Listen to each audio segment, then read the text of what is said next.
कहा कि आनंद, जो आनंद सिंधु, आनंद के सागर कौन हैं? आनंद के सागर स्वयं भगवान हैं।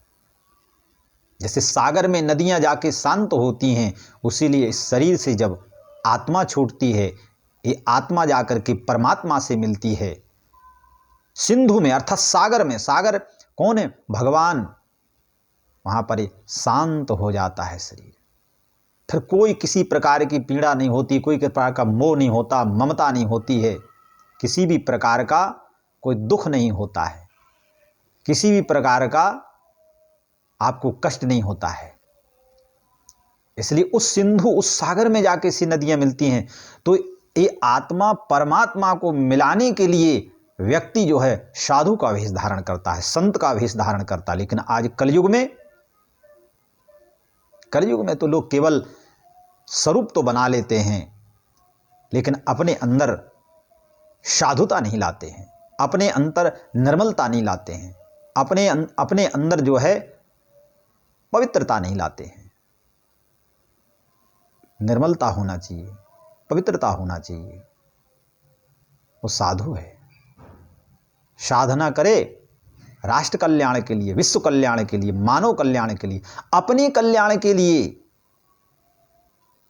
लेकिन आज तो लोग जो है इस वेश को ही बदनाम कर दिया। इस वेश में कालनेमी ने इस वेश को धारण किया। रावण ने भी सन्यासी का ही वेश धारण किया। रावण ने भी सन्यासी, आया निकट जति के वेश, जति माने सन्यासी होता है, और सन्यासी का वेश धारण करके ही माता जानकी का हरण किया था। इसलिए इस वेश में राक्षस भी हैं और इस वेश में देवता भी हैं। इस वेश में जो है अगस्त, दुर्वासा ऋषि भी हैं, और इसी वेश में रावण भी और कालनेमी भी है।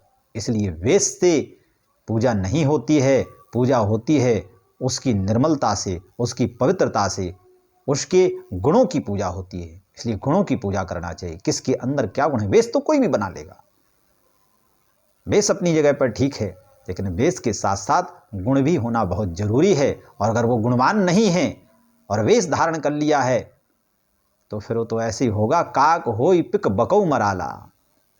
कौआ मरा, मरने के बाद कोयल तो बन गया, लेकिन कालापन नहीं गया। इसलिए इस वेश को धारण किए हैं तो अपने अंदर इस वेश की निर्मलता और पवित्रता लाओ, तब जो है जाकर के